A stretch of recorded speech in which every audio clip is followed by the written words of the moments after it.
Welcome back, everyone. I hope you had a great break, drink some coffee, and let's start with our next talk, titled A Year of Open Source Pydantic. This talk is by Sydney Runkel, and I will leave you guys with her. Thank you.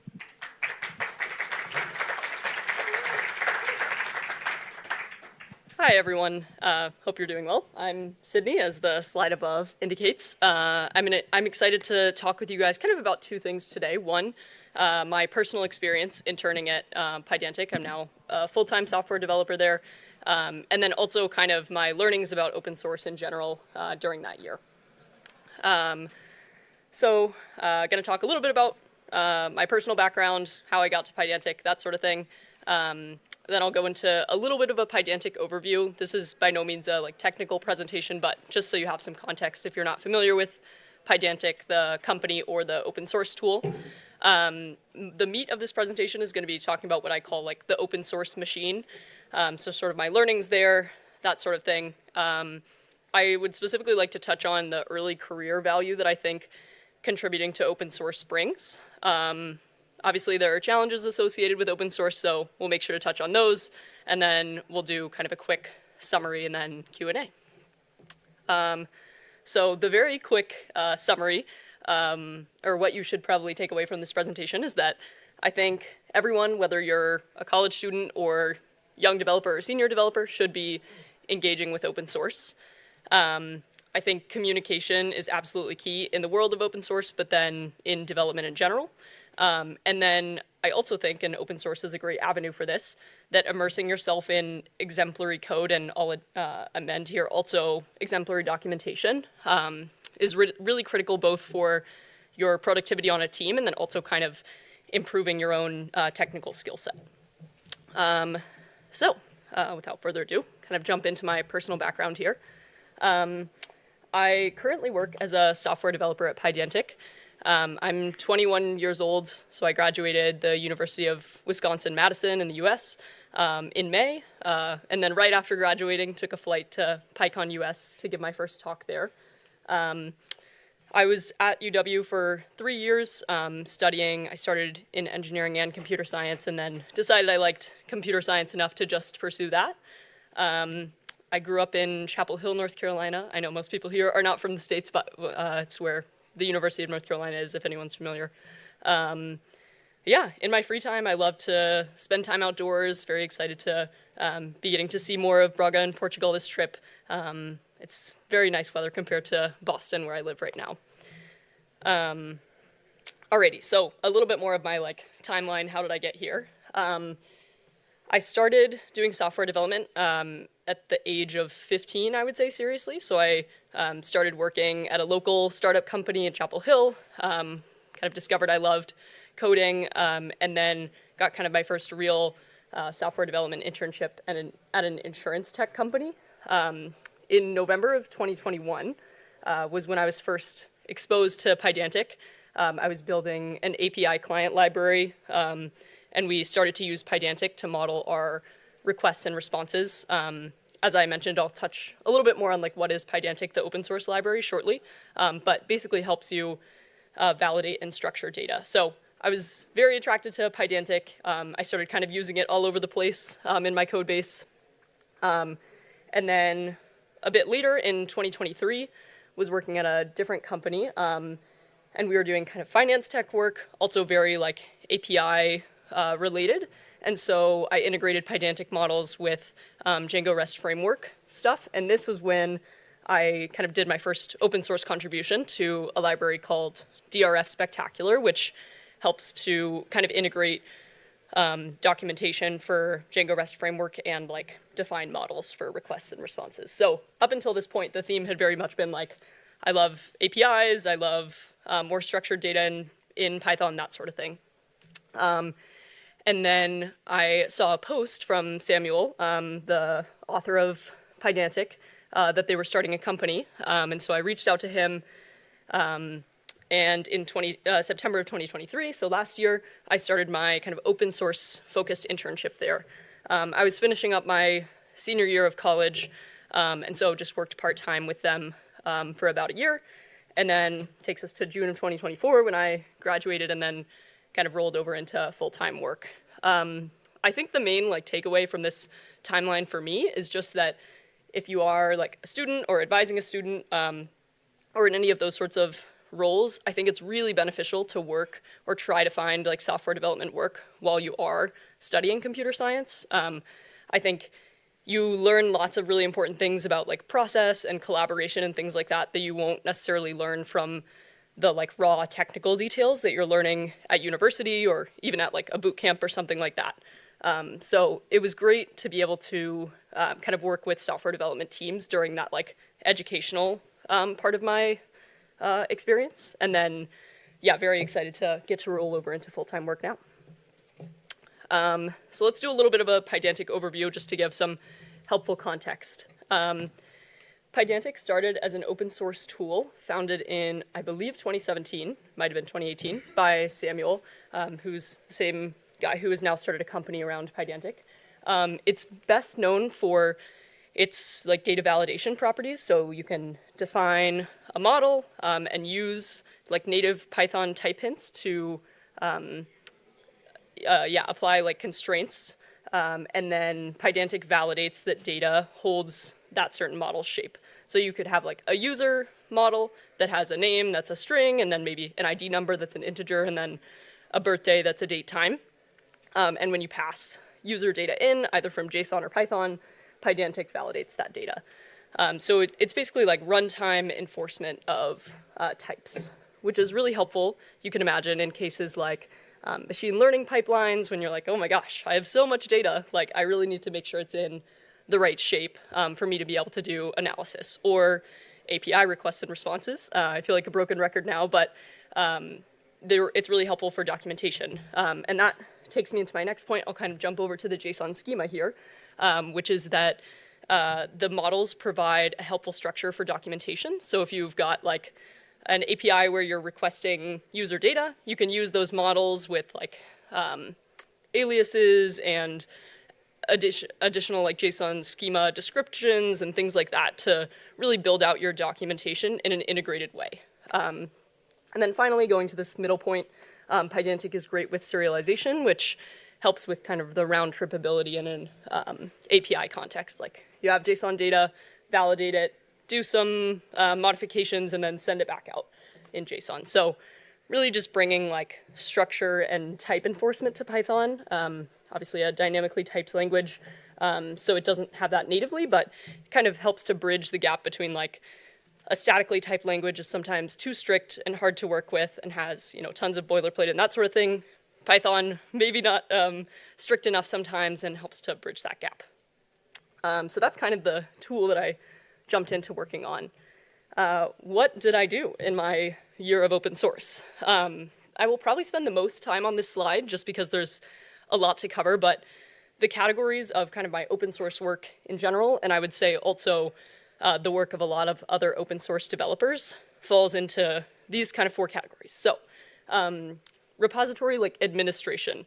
This is like the maybe most communication heavy of all of the things that I did. So this is like every day. I log into GitHub and I look at the new open issues. I answer questions on our discussion panel. I review lots of PRs, which excitingly is increasingly becoming a larger part of my job, which means we're getting more and more contributions from individual contributors, which is wonderful to see.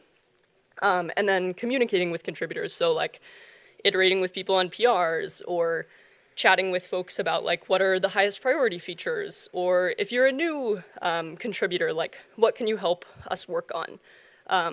And this is one of my favorite parts of the job.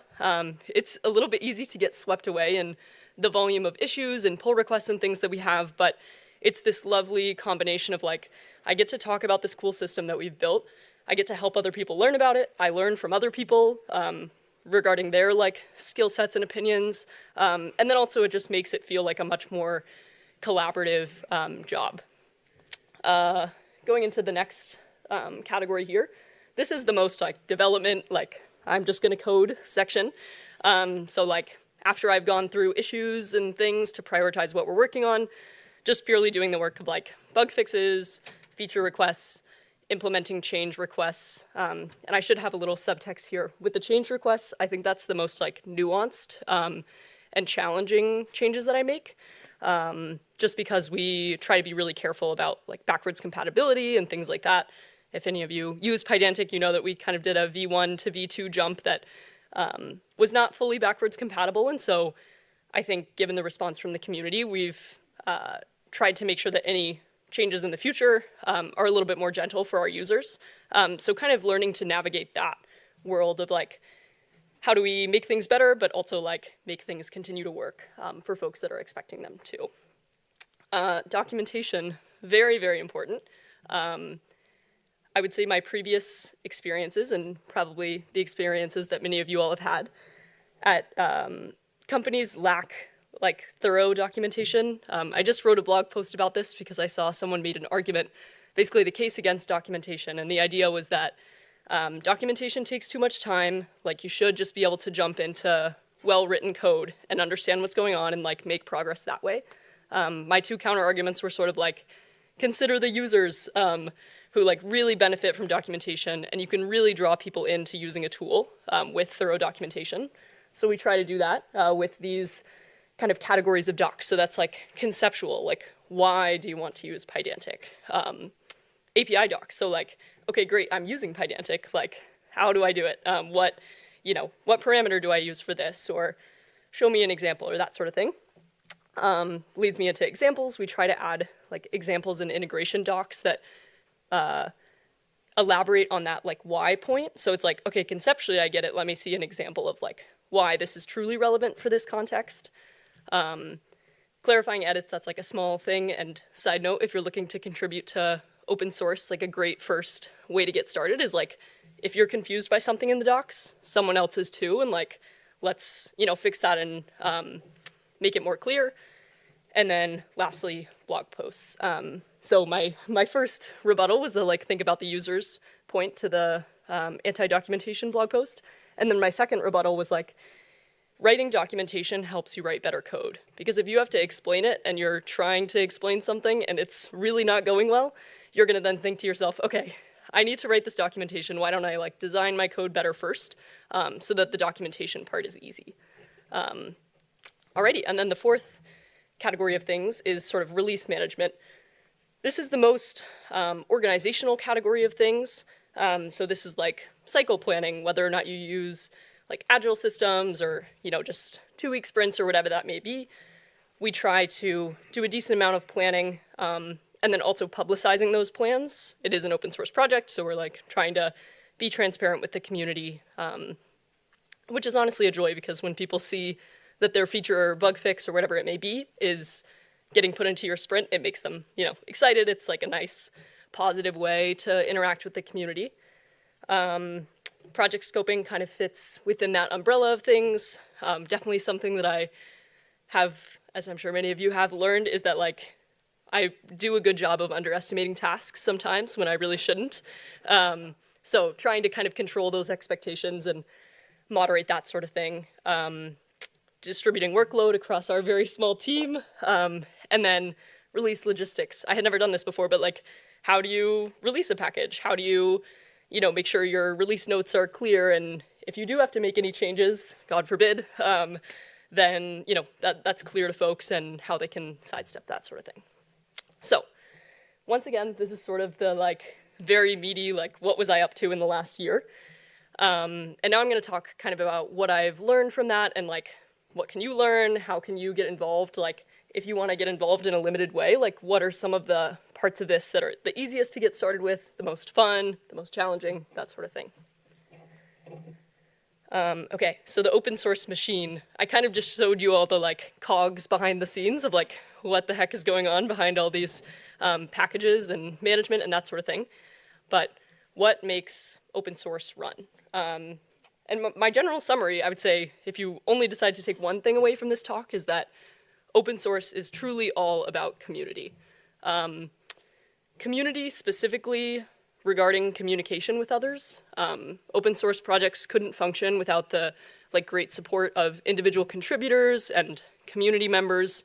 We're in sort of a unique position at Pydantic, the company, to have funding from a company supporting open source. Most open source projects don't have that. They're just, it's hard to get funding at all. So it's really like a recycling system where the community invests with contributions and questions and discussions, and then open source helps to give back to the community in this like helpful tool that helps to build all sorts of other amazing tools sort of way. And then I think because of this, the like crack the code answer to open source is like really focus on the community. Like how can you engage best with the community so that people are excited about the tool and people are excited to contribute and it's easy to contribute. And you kind of lower the learning curve for both like contributions and usage. I think when looking to improve a tool, specifically in the open source world, if you like back up all of your questions and like, how does this help the community or make it easier for the community, you get the best sort of open source tool. So,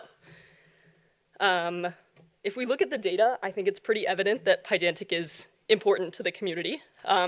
We just hit 270 million downloads a month, which is frankly a bit crazy. I need to remember that sometimes when I like go to make a release and, might try to make a change and that sort of thing, which is like, this is impacting a lot of people. And that both makes it like a little bit stressful to do the work and then also pretty exciting because you're like, if I added this new feature or fixed this bug, like so many people are gonna be excited about this and appreciative and that sort of thing. So it's both a like cautious game and a excitement adventure, I suppose. This is actually an understatement. I said 500 plus contributors. The GitHub analysis for the Pydantic repository shows about 600 right now. That doesn't include things like Pydantic Core, which is our internal library, or Pydantic Extra Types, which is this like somewhat forgotten sibling on the side, just that sort of thing. So I think if you actually looked at our contributor numbers, it's probably closer to 1,000 across all of our open source projects, which is really exciting. Hopefully inching up after this talk as some of you look to contribute as well.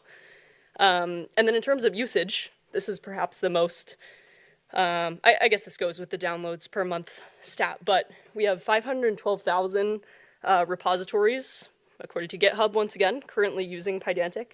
And then that includes 16,000, maybe almost 20,000 packages that have pinned Pydantic as a dependency.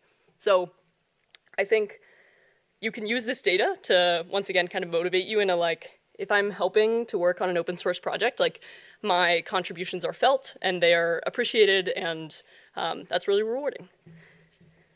So I'm gonna chat a little bit about this more like meta-analysis now of open source, which is tying this back to community value, like what do I work on, what do I focus on, what brings value? So code and documentation quality, communication, and these like development feedback cycles, I think are kind of the pillars of open source. I'm gonna touch on each of these individually. So let's jump right in. Regarding clean code and documentation, I'll kind of start with the stat for each one. We have 325,000 docs visitors per month. This reminds me of the 270 million downloads stat, which is like, the pressure is high, but also the appreciation is there. So we want to make Pydantic, or any other open source tool that you can apply this to, super easy to use. Like, you should look at the front page of your documentation and think like, oh, that makes sense, I want to use that tool, within like, under 30 seconds. I think Fast API, if you guys are familiar with that tool, does a wonderful job of making things look easy to use, and having like a high ratio of explanation to code can be really great. And then kind of the simplicity of your code is, I would say, one of the things that I've been working on is like, how can we communicate the point here in like as few lines of code as possible and like one very clear why statement. Improving the documentation and code sort of tempers the learning curve, both for users and for potential contributors. So it's great if your library is easy to use, but if you kind of jump into it and are like, great, I want to contribute, and you like don't know how to download things and get started, or like it's not clear how to create a pull request, or the code is really complex and like there's no guidelines as to good first issues or things like that, it makes it hard to engage with the community in a way that goes both ways. So, yeah. I think the last point that I'll make about documentation, and I touch on this in the blog post as well, is that you lose complexity if you don't document patterns that are a little bit challenging or hard to understand. Because when future developers work on that code, they're not going to understand like why that logic needs to be preserved or why that logic is a certain way. And so if you do document things well and have clean code that kind of demonstrates confusing patterns, you can kind of maintain that like cleanliness and stability across contributors. So this is phrased a little bit in a confusing way, but basically the idea is like you can uphold standards and patterns and that sort of thing very well if you like have clear documentation and code. If things are a little bit haphazard or not explained well, because it is such a like community-focused thing with lots of individual contributors, then you don't like maintain that same standard. Chatting about communication. So we have about 50 active issues per week. That's not like 50 new issues, thank goodness, at the moment, but ones where there are discussions. And so this is just also referring to like issues on a GitHub repository, so like tickets where people are asking questions, reporting bugs, asking for features, that sort of thing. The keys with communication, specifically with the community, are like helping prioritize features. So like what is the most important thing that people really want? As I mentioned already, planning development cycles in a public way that kind of, one, holds us accountable to things, but then two, makes it so that users are pretty happy with the like turnover and expectations of the library. Organizing contributors, so like if someone comments on the repository like, hey, I'd love to help with this issue, like being prompt and kind of enabling them to help us. And then generally, I think communication with users is just a great way to understand the pain points, understand what's causing people the most challenge on a day-to-day basis, and like how we can alleviate that. So in the context of Pydantic, right now, I would say that's performance, specifically performance on build time. That's a V2 issue. V2 is much faster in lots of other ways, but that is something that users have voiced pretty like clearly with great examples, and so we as contributors are now like, okay, like this is an obvious problem, let's like throw resources at it to kind of get back to the community in that way. And then the last pillar, this is going to tie into my next segment, which is about like the early career advantage that I think contributing to open source brings. But often open source tools are led and maintained by really experienced developers, and developers that have a lot to give in terms of domain knowledge and software development pattern knowledge and that sort of thing. And so if as a developer who's like looking to learn more, maybe you're a student, maybe you're just entered the workforce, if you contribute to open source projects, you can get awesome feedback from these really experienced developers at no cost, right? Like the barrier to entry is higher for feedback like this in almost all other circumstances. You have to first find an internship and then, find the right spot in the internship and get feedback from your boss who's maybe busy, that sort of thing. Open source, if you contribute, the maintainer is going to be very thankful and hopefully like get back to you quite promptly. And then you as a contributor can improve your like technical skills, domain knowledge, that sort of thing quite quickly. So kind of jumping into a little bit more about that early career advantage.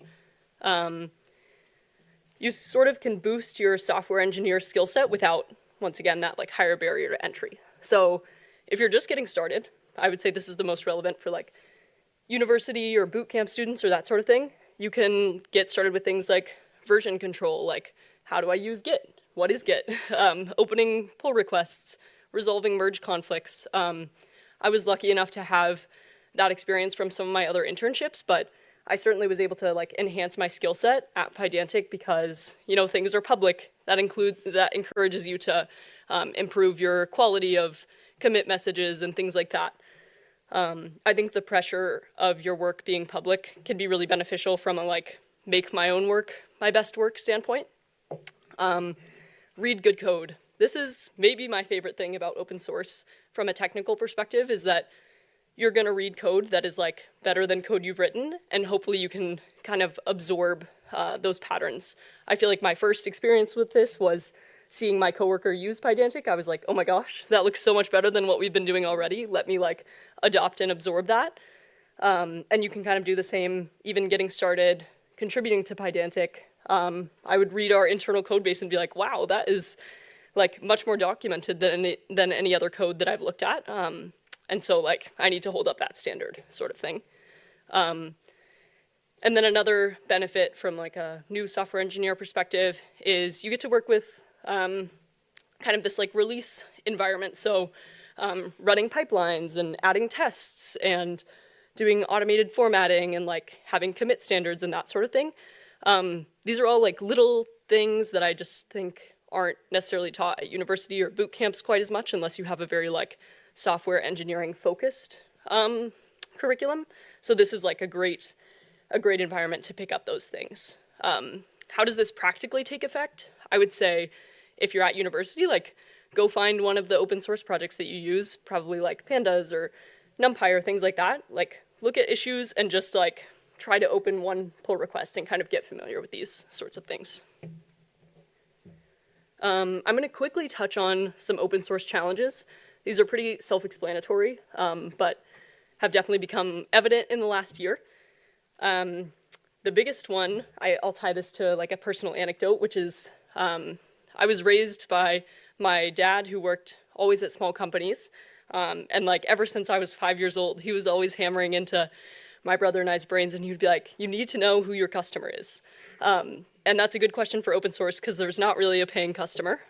Acquiring funding can be hard, and your like quote unquote customer is really your users who are not paying you. So I think you definitely have to, you know, recognize that there's a delicate balance between like giving back to the community and then also like, you know, needing time to do your own work that does pay.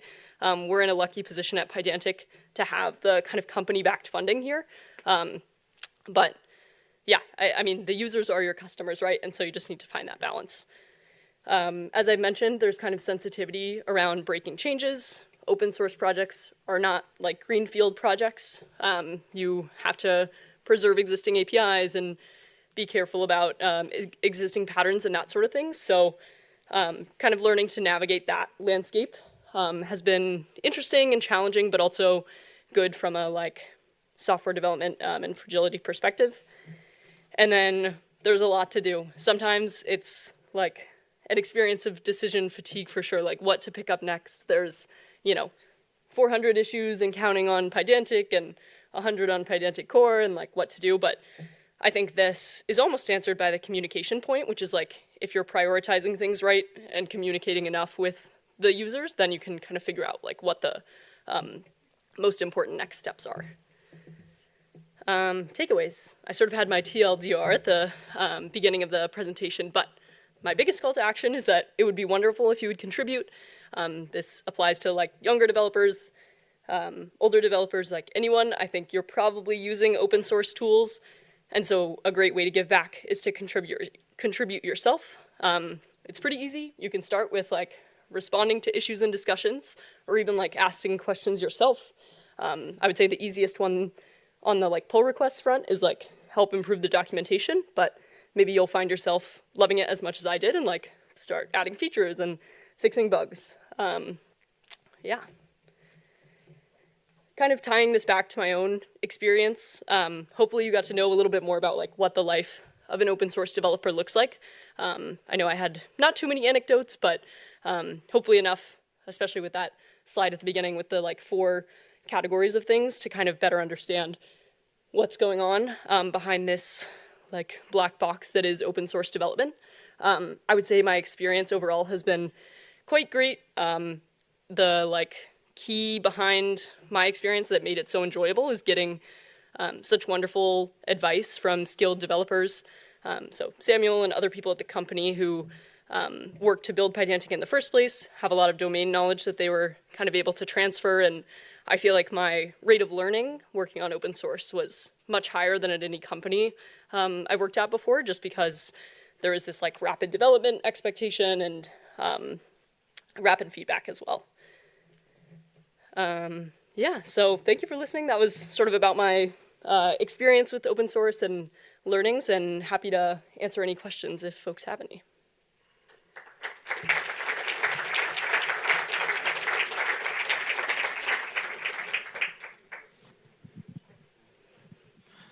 Thank you, Sydney, for your talk. Now, if anyone has questions, I can come to you with the microphone right there.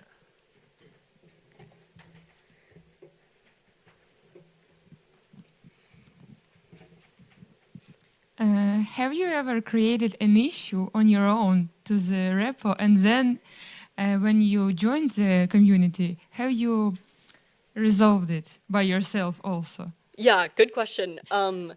I don't think I created any issues on Pydantic before I joined the company, but I have created quite an abundance of issues since joining the company. So yeah, I think sometimes it's satisfying to create your own issues and like resolve them as a form of like, look, I'm, looking at this and finding ways to improve it and kind of being held accountable to those requests. At the same time, I think it's also nice to create issues that help like onboard new developers as well. Like yesterday, I added a couple of issues tagged with like good first issue, just to be like, okay, this can seem a little bit daunting to get started. Like, how can we help like onboard others? And also, I wanted to ask, how it's possible to break something there?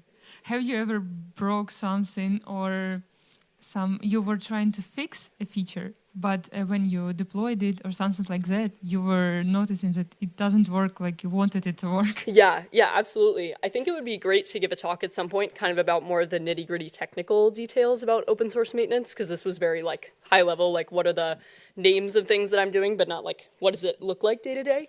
But the short answer is yes, definitely have broken things.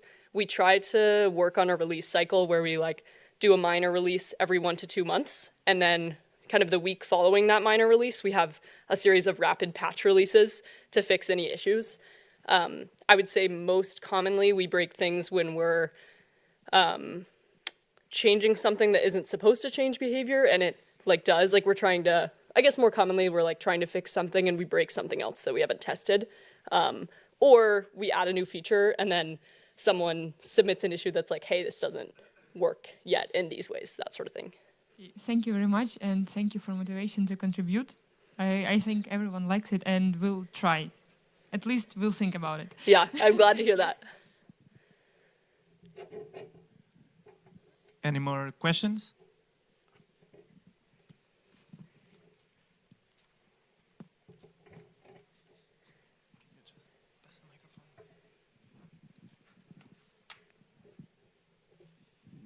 Hello, thank you for the presentation. I am very curious to know how does Pydantic, as having mainly an open source project, is able to survive financially. So how does Pydantic profit, or how does it work? Yeah, great question. So we, Pydantic, the company, builds commercial tools that users can pay to use after exceeding this like free tier threshold. We currently are building an observability platform called Logfire. I would encourage you to visit our booth outside because we have some great like demos and posters and that sort of thing. But sort of the answer is we recognize that open source is like an incredible foundation for our like community rapport and things like that. And we're using the ideas that we use to build Pydantic and other open source tools to build similarly developer experience oriented paid tools. Thank you.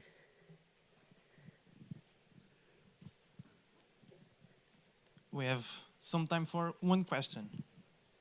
Anyone? Okay. Thank you very much, Sydney, for your talk.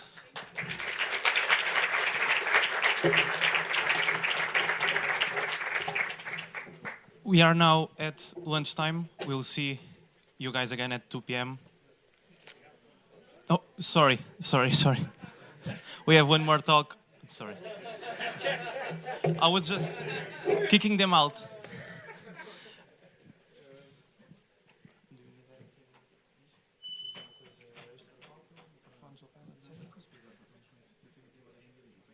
Não sei o que é que estou certo, mas isso é Mac. Sorry, guys.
So our next talk is not about lunch.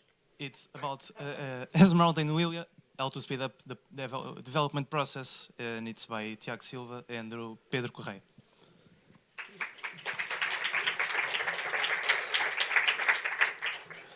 So a disclaimer: we don't work for Pydantic. We just like Pydantic. Just so Esmeralda and Lilia are two Python frameworks developed 2 years ago. Lilia more recently, they were aimed to actually address our issues, basically marrying business and development, and provide some modern ways of approaching software development. Basically, like you have in Fast API, you have other tools. We thought something very similar, but more business oriented. This was, like I mentioned, 2 years ago. We just sat and Pedro thought, okay, we need to use 5 or 6 different type of packages to address one single problem, and just out of, I would say fun, but kind of fun, we decided, what if we build our own? And of course, a lot of people might think, oh, another framework. Yes, but this one is actually really cool.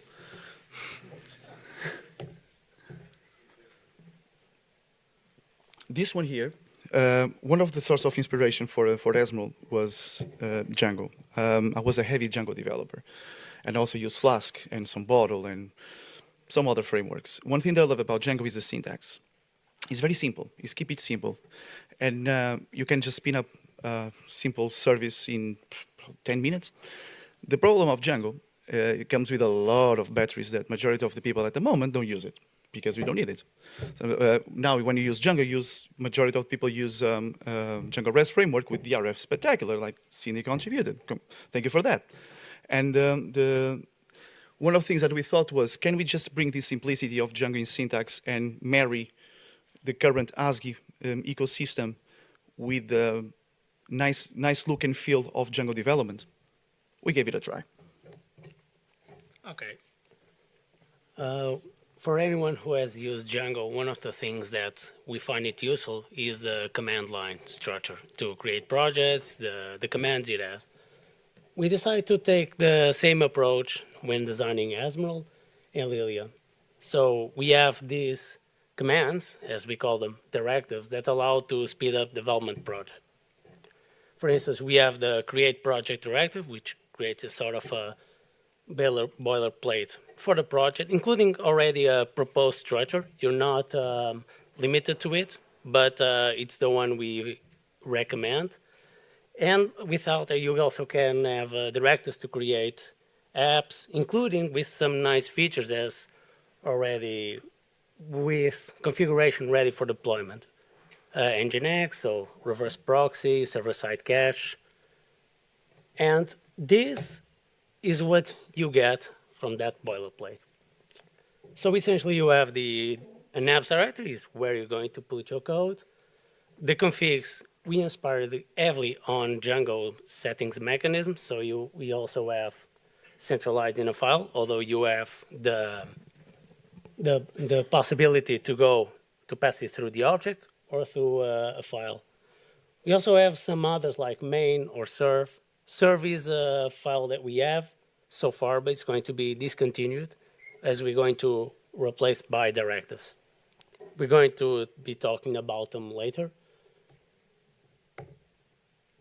So, sort of a quick comparison between Django and the Esmeralda ecosystem.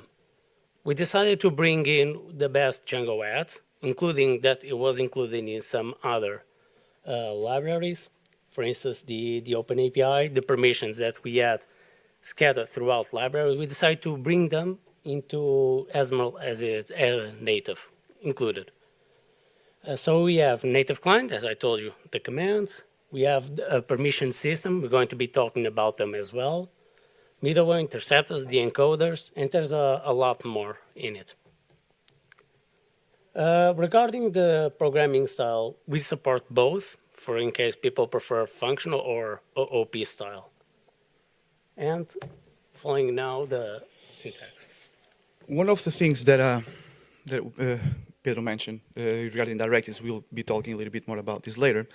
One of the things that Esmeralda supports, and again, in another slide we'll go more into more detail, is how can we actually make all of these niceties of middlewares, interceptors, permissions, and yet still maintain the same structure and pattern design as Django has. So this is how you normal build. This is from the Django documentation. So this is how you build a normal view in Django and using Django REST framework. So quite simple, quite basically you define the verb. In this case, it's the head. You return the response. Game on. In Esmeralda, it's very, very similar. Of course, what we have here you can see that from book models, import book. This is another an ORM from the ecosystem that we use called Edgy, but just for the example purposes, this is how you build also the same view, but using Esmeralda in ASCII. So again, we try to keep it as simple as possible. What Esmeralda does that Django doesn't is we enforce when you declare what we call a handler or an API in other terms, we enforce the return signature. And this is important because we actually want to understand which type of response, internally, which type of response you're trying to build. If you don't pass anything, it will raise an error saying you need to actually declare the types. So we enforce the typing here. This option can be disabled via settings. We don't advise. It still works, but it probably is better if you just don't. This is something we thought, okay, there are certain things that we imagine an application when you have the layers of, okay, you have the app, you have the middlewares, and you have the endpoint, or the handle, like we call it here. Based on aspect-oriented programming, there is a concept called interceptors. And what is this interceptor? It's basically when you receive a request that goes through all the middlewares and validations, and before hitting the API, you can actually add an extra logic, for instance, logging. You might want to do something else. You might actually want log some data in Logfire. Again, they're not paying us for this, but we actually use for this as well. And this, we thought, the best way to separate the code by responsibilities is basically to provide these tools without you thinking too much. Although, again, it's not mandatory for you to use. We just provide you to work out of the box. An example of the interceptor, and now, actually, I need to go here, is this is how you can actually declare a simple interceptor. Again, syntax, we try to keep it as simple as possible. You basically declare a simple Python class, and you just inherit from the Esmeralda interceptor, and you declare an async intercept. This intercept internally, Esmeralda has a lot of magic. We'll understand, okay, if this intercept exists, I will just execute it. And this, basically, of course, here I'm just putting logger info, and in fairness, it's because the slide is quite small. I couldn't put something very big here. And basically, we declare the interceptor, and this is how you declare in a handler.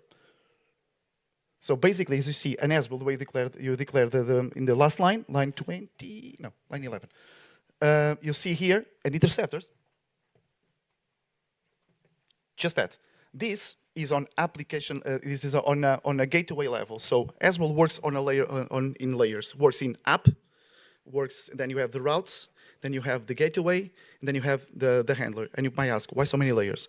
Because you can have, because of what is coming now, the permissions, directives, and everything in Esmeralda is extremely modular. So we thought I might want to do an interceptor that is basically on an include level, containing many routes. Like a container. I want this interceptor to be available to everything, or I just want this interceptor to be available in this handler, in this API. So that's the modularity that Esmeralda provides. And then we have something that was one of the reasons why Lydia was born in the first place. Historically speaking, Esmeralda was actually built on top of Starlet. Fantastic framework. Actually, we have even one of the core maintainers here. Here we go. And we decided, because there was an issue that we needed to take out of Esmeralda some of the things that we thought will be nice to have outside of a fully fledged framework. Of course, we didn't want to bother and bloat Starlet with ideas that was not the scope of Starlet in the first place. So we kind of, based on Starlet in terms of API, we brought Lilia in, and we added the niceties that we want to take out of Esmeralda, such as the include, which is in the documentation, is quite complex, but basically it's a cool object. The encoders, what they do is, Esmeralda at the moment natively supports Pydantic and supports mention spec. So you can just declare structs and models, and we'll recognize them in the open API, and you will recognize them basically anywhere in the code. So it's not only entangled to one thing. But we thought, but what if I want to support something else? There are people that use attributes, an old library, but still quite widely used. So do I need to rewrite the whole Esmeralda core just to make it compatible with the attributes? No. So this is where the encoders get in. We call encoders, there was a debate about the name, but just keep it simple and short. An encoder is basically this. How do you make Esmeralda compatible with attributes? So there is this class called encoder that you simply inherit from the Esmeralda encoders, which is on the top of Lilia, and you just declare isType, serialize, and encode. So basically, isType is just checking, is this object of type Pydantic, or is this object of type attributes? So usual attributes provide you exactly this function has to basically check if it's a subclass or the type of the attribute itself. The serialize is converting basically into a JSON compatible structure, and the encode is bring back to the same type of object. So from JSON to the class of type the attributes provide. It does this for Pydantic, does this for message spec. This example is actually now in unit testing, so it also works for attributes. And this is how you make any library that you want to integrate with Esmeralda compatible with Esmeralda. And with this, basically, that's how you declare the encoder in Esmeralda. That's it. You create a class, you add it there into that list, automatically the application will understand from now on I want to use attributes or any other library at your choice. Just one thing to add.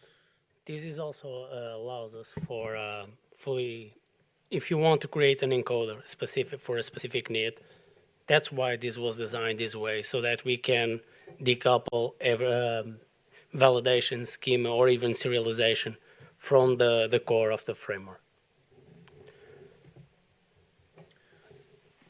Forgot about this slide. This one here, basically, is the example after being declared. This case was the attributes. Again, this is in documentation. You can just basically copy and paste. This is how you declare, according to their documentation, a class of type using the attributes and does the validations and all of that.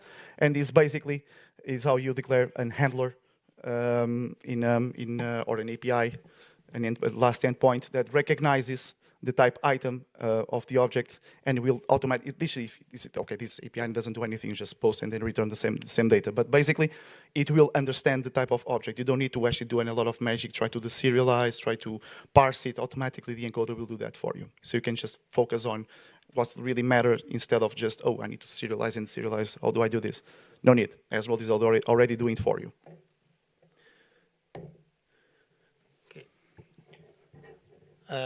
This is one of the things we decided to include in the core of Esmeralda and Lilia, which is the concept of permissions. One of the things that we need to make the observation is that despite being the same concept, they serve the same thing, they're implemented in two very different ways, in Lilia and in Esmeralda. While in Lilia is essentially a NASG app, in Esmeralda, it's a more application-oriented. One of the things is that you can apply permissions, just as Tiago said, to multiple layers of the application. You can apply to the application wide, to the routes, or even to the handler. We come with some permissions built in, as for instance, the authentication, the block all or deny all, or allow all. And you can develop them using a composite. So you can have higher level and then go into detail for specific APIs using inheritance for that. As I told you, Lilia works in a different way. It was designed after Esmeralda, so Esmeralda started first, then we decided to build the toolkit Lilia, and that's why we decided to build as an ASCII app. As you can see, this is an example. We return the ASCII app in case it's valid, or we return in this case, the exception. On Esmeralda, it's a more application level, so it's essentially very similar to other frameworks. You call specific methods, it's valid or is authenticated, and this is how you implement it. You can scroll here. Yeah. Okay, it's better. As I told you, it also allows for a certain composite, so you can have based validation class, and then you can create subclasses, for instance, for specific validations. And then you can also put them everywhere where you want. This comes built in the framework, so no package is required. Yeah, actually that was the point I was talking. In this case, we are applying to the gateway, and you can also apply it to the API levels, or in this case, even to the calls. One thing that is important to mention, and we were asked this before, so this permission system of Lilia What does it differ from a middleware? Well, the answer is the concept. What is permission should live in permission side, what is middleware should be on middleware side. It's more separation of concerns. But in terms of syntax, it's roughly the same, and it was intentional. Pluggables. So pluggables is actually quite of a thing that we actually thought Flask was really good. So one of the things that we like about Django is when you declare an app, you need to put it in installed apps in order to understand the models you are declaring there, and whatever that app itself is going to be used across the whole platform. In Asml, we don't have that because we don't need that. So but we need to understand, what if I want to create something and I want to just I don't want it as a package. I don't want a PyPy installer, but I want to integrate, or maybe I do want, but I want to integrate into the platform in a seamless way. So Django has installed apps, and it works really well, but it wasn't working for our use case. But Flask has the extensions. So we thought, okay, this sounds reasonable. So let's create something similar, an extension of of the Flask idea applied to Asml. So for those familiar with basically any Flask application with init, this is slightly simpler, but the purpose is roughly the same. So pluggables, like everything in Asml, you can just declare it anywhere in the layer. In the route, include, application is your choice. So, but in this case, the pluggable is quite exceptional because you want the pluggable to be wide, to be application wide, not on a handler itself.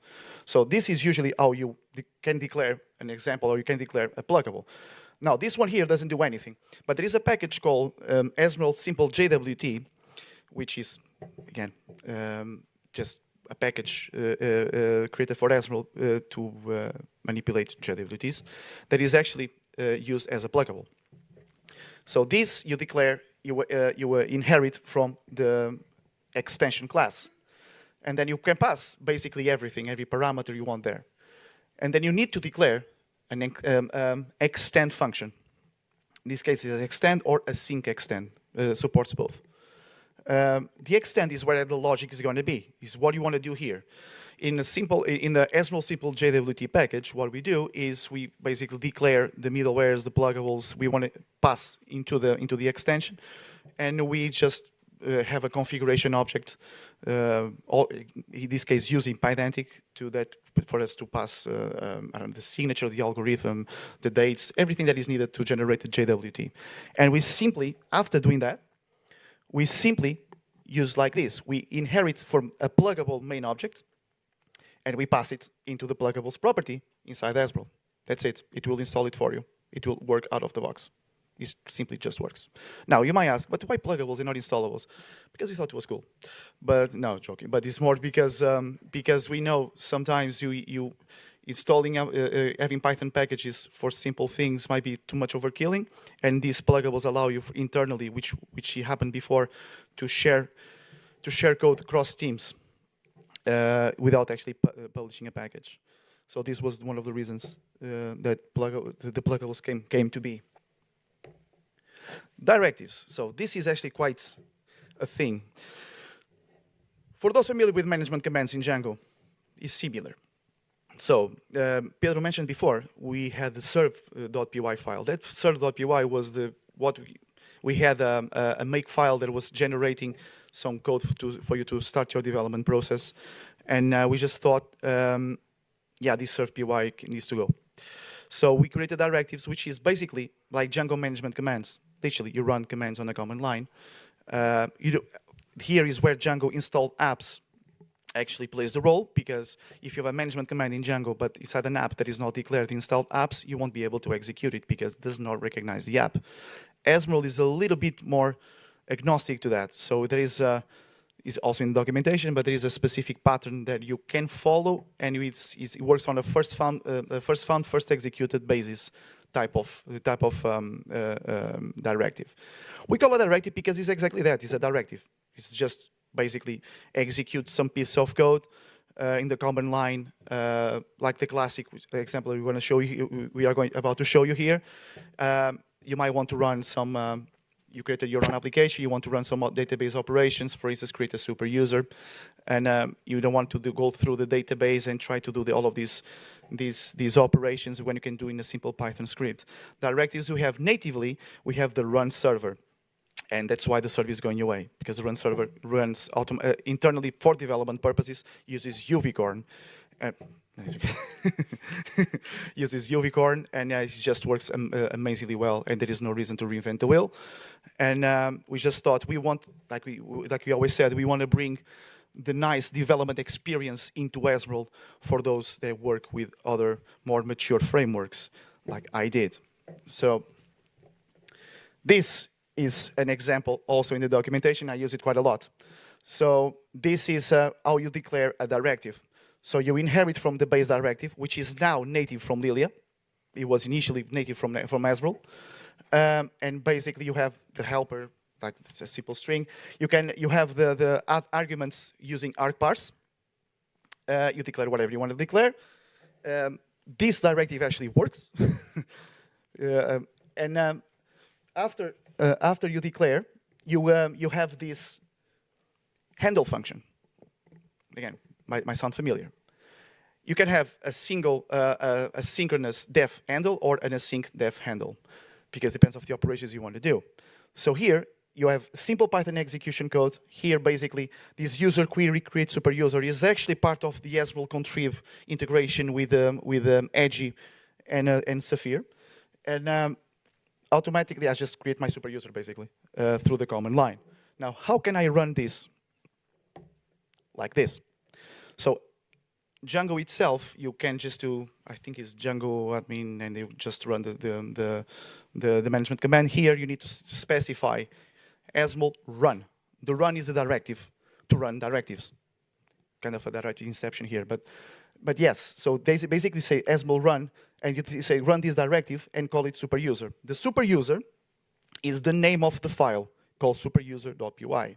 If you call it create user, is the name of the file, is the name, you need to put it there without the py. And you pass the parameters. And that's it. And you will just execute the script for you. So overall, this is what you can get from Ezmeral and Lilia. Everything is made in modular way, so exceptions, middlewares, interceptors, they can be applied to several layers of the application, routes, handlers, gateways. The other is the context object. I think this must be familiar to you. Instead of just receiving the request in the handler, you also get a more composable object. You can get a request. You can get the API of the handler itself. So you get a lot of the information in case you need to get to manipulate more data. Layer dependency injection is very similar to what you use as traditional dependency injection, but also apply on multiple levels. One of the things, we also have support for sync and async servers, so Ezmeral can run on both. One of the things that I haven't put here is also that Ezmeral is part of a bigger ecosystem. So we also have our own ORM, Edgy, as Diego mentioned, as long as a specific async schedule called async-z. And we also have an API documentation tool with support with Swagger, Redoc, OpenAPI, Spotlight, and RapidDoc. Here in the point number 5, it's quite important. Okay, let's be honest. The biggest framework here supporting this auto-generated documentation was FastAPI. It was the pioneer. So we thought it works, so we want that as well. But there is one big difference here in what we do. And the only difference is not because our documentation is better, because it's not. It's just OpenAPI. But because of these encoders, you might think, okay, we use Pydantic internally to generate the documentation. It works really, really well. But what we do is, what if Pydantic works with Pydantic? But what if I want to use message spec or attributes? Will Pydantic recognize it? Because attributes and structs are not base models. So one of the things that the encoders also do internally is when you declare that specific thing, that specific type, we have some Pydantic mechanisms to generate internal models for representation that will recognize whatever you declare in a new encoder. So the OpenAPI will always be in sync with whatever you want to use. of course, now we kept Swagger, Redux, Toplight, RapidDoc. I think if another 5 or 6 come out, I don't think we'll integrate them because it's a lot of documentation. But these are the ones being now used by the people, by the community. And we just thought it's nice to give them natively into Azmrel.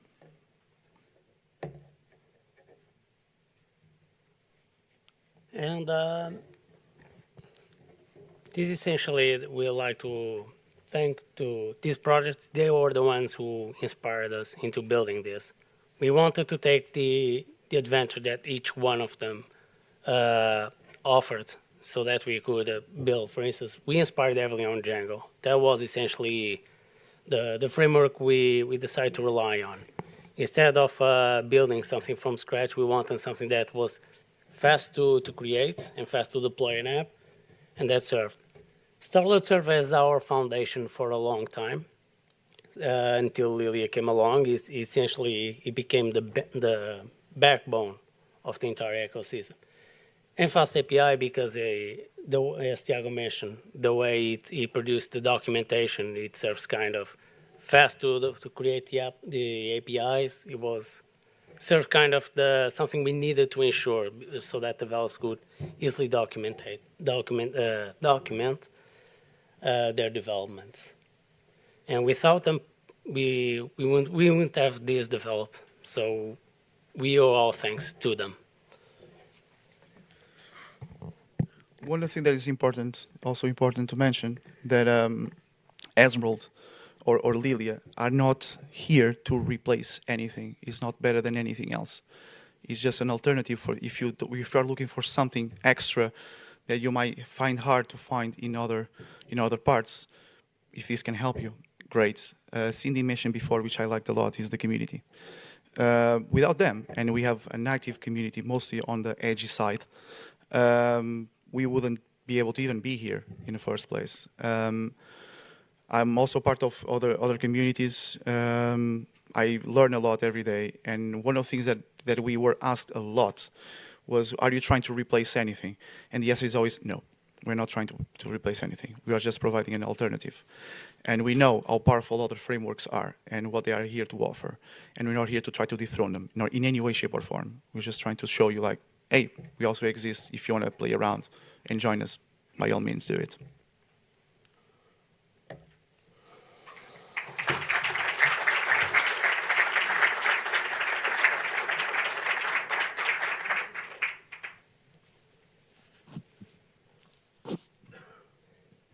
Thank you, Tiago and Pedro, for the talk. Now, again, questions for the team.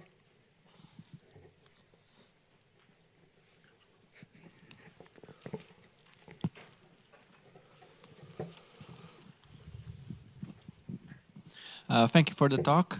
I might have missed this, but what's the actual difference between Azmrel and Lilia, or how do I choose between them? Okay, no, this is a very good question. So Lilia is the foundation of Azmrel. So is what actually makes Azmrel work, operate, is the engine.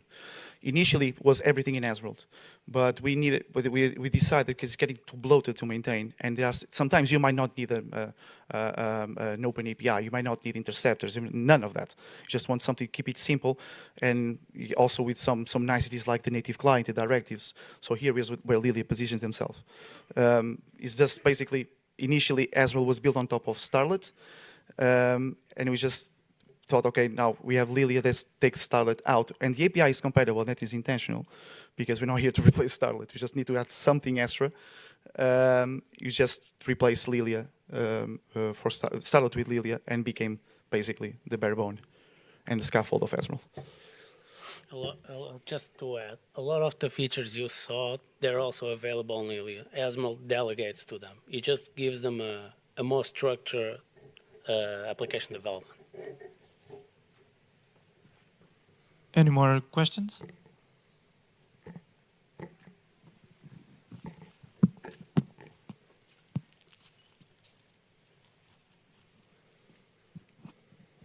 Hello. I wanted to ask when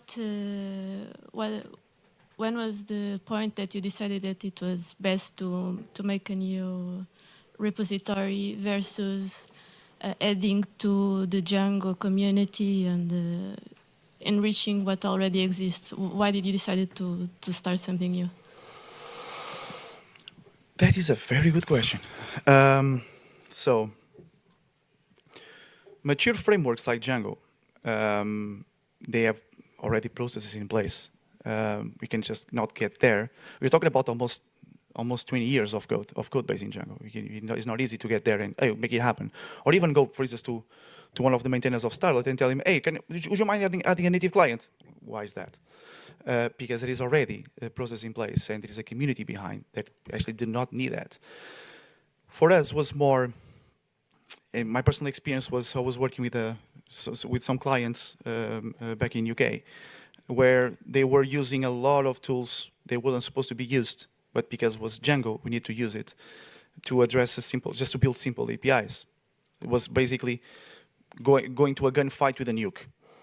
And it just wouldn't make any sense.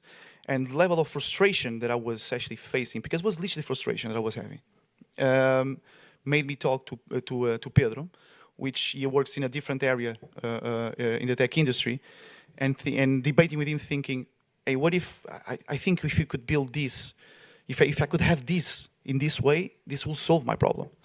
We could just remove all of this unnecessary piece of junk. There is no other word but junk, and keep it simpler and cleaner and possibly maintainable. Possibly, because by that time we didn't build anything. It was when Esmeralda was born, but it wasn't actually initially with this name. Then with Lilia was more. Esmeralda was becoming. I wouldn't say too big, but it was becoming big enough for us to understand this could be useful. Not everyone needs everything in Esmeralda. Like, no, not everyone needs everything in Django. What if we just remove the core parts, the engine, basically, what makes a micro framework, and add the niceties that we have in Esmeralda to it, and we just basically start cleaning the code base before it reaches the community in levels that we cannot do this the way we could. It was when actually Lily came out. So the decision of creating a repo depends. If you might want to create you might want to just create a pet project, and from that pet project actually become something. I remember building Django fast utils a few years ago. I also created the Django tenancy, multi-tenancy URL, because the Django tenancy wasn't delivering what I needed by that time. It's basically what I think it was essentially a pet project initially, and then we just thought, hey, this is cool. Let's put this outside. Let's see what happens. And yeah, for now, of course, we don't. You won't see a lot of adverts from Azrael because we don't want to hype on something that is not there. We are organically getting people contributing, nice people actually giving amazing proposals, and we just take them in and we just learn. Because even if we were the creators, and we are the initial creators, because now it's community driven, 100%. We are aware there are a lot of people with a lot more experience than us, and for us it's great to have conversations like we have in our Discord with people with 25, 30 years of experience suggesting things that we haven't even considered. That's all. That's why we thought. Sounds good.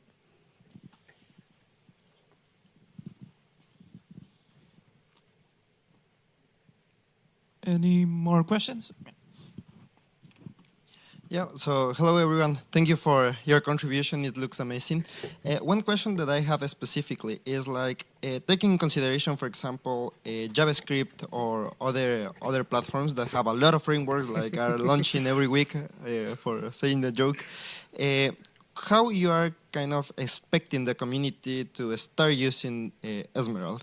And also, on the other hand, you mentioned that you're focused mainly on some sort of businesses that have specific needs. So you are kind of giving extra support, how you've seen the community kind of contributing there. Maybe what are the use cases that you would recommend Esmeralda is the better choice, for example, comparing with Django or FastAPI or other frameworks that you've mentioned already? So, good question. So, one thing, you actually reminded me of a song inspired by from Billy Joel. Let's build a framework. And Yes, it's expected because it's expected people think, oh, Python is becoming like JavaScript. There is a framework every week. Yes, okay, we knew that, but it wasn't the purpose to. We want to replace something. This was again initially was just something trying to address our problems. We couldn't show this here today, but last year we actually did. We had the thing inside Azrael that some people in Python call DTO. I came from Java in the beginning of my career, so I called it DAO, so data access object.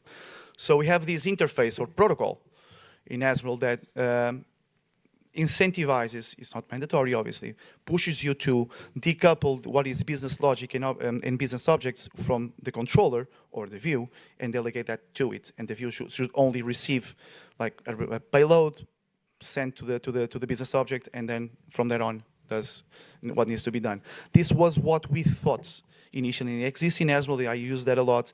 In terms of use cases, again, FastAPI is a fantastic framework, but again, there's a massive community, so there's a lot of process in place, and I'm pretty sure the team behind FastAPI is overwhelmed with a lot of the PRs they are receiving. In this case, we actually are kind of lucky because we are not even close as big as FastAPI, so we have this freedom to experiment a little bit. So what when it comes to the routing, which for me is the one. I'm 100% sure, or 99.9% sure that somehow someday you had this partial imported error in Python. You have a file that imports another file exactly. So this was one of the reasons why we built this include object, which allows you to import like you do in FastAPI or in Django, but also allows you to import via string. So you actually don't have this issue anymore. So the routing system for us was crucial in terms of, was more for organization purposes, don't get me wrong. And it works, and then grew into something else, something slightly bigger. The use cases is basically is just because you build function-based views, for instance, like you do in maybe even LeadStar, that doesn't mean you cannot have. I think one of the biggest problems of developers is code organization, is where the file should be. And then you start growing in another file. And in every project, there is always two files, a utils and a helpers. No? It's always there.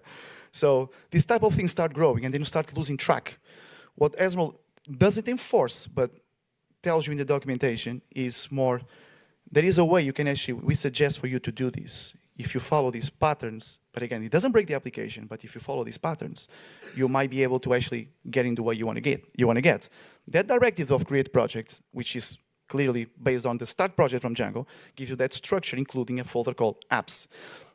Apps is basically just controllers, serializers, schemas, is whatever you want to put there, but gives you that structure saying everything that is going to be controller or even business objects regarding, for instance, accounts or payroll. I can just isolate them and still call it inside Azrael through a simple include import system. And this way, you can just decouple your code and delegate. For example, you might have a team building one Azrael, and you might have another team building another Azrael with does something else. This, and thanks to Starlet and the team from Starlet, they build this middleware, the ASCII, this WSGI middleware, and the way they do the integrations. You can just mount Azrael into another Azrael without even knowing without even talking to each other. It's just going to work. So this is what we try. It's more organizational, business-oriented mindset than actually the code itself. Because code is code. You can just simply import the HTTP library from Python and go from there if you want to. It's just, yeah, this was more because Pedro works more on the business side. I'm more on application level side, and he brought a lot of these business ideas into Azrael. Besides a lot of things he did, obviously, but this one here was crucial because he has his exposure into the business side where what people coding for business think that usually people building software don't. And we try to integrate that in Azrael.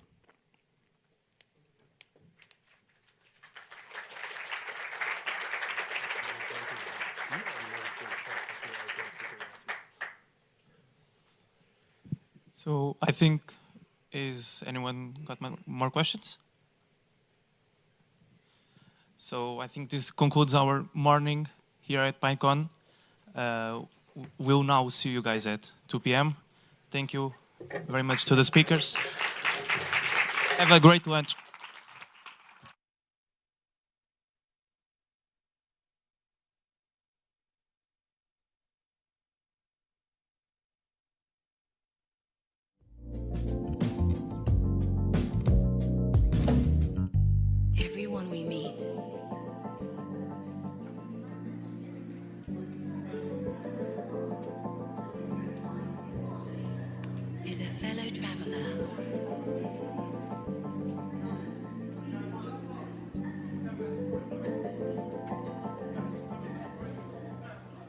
fellow traveller.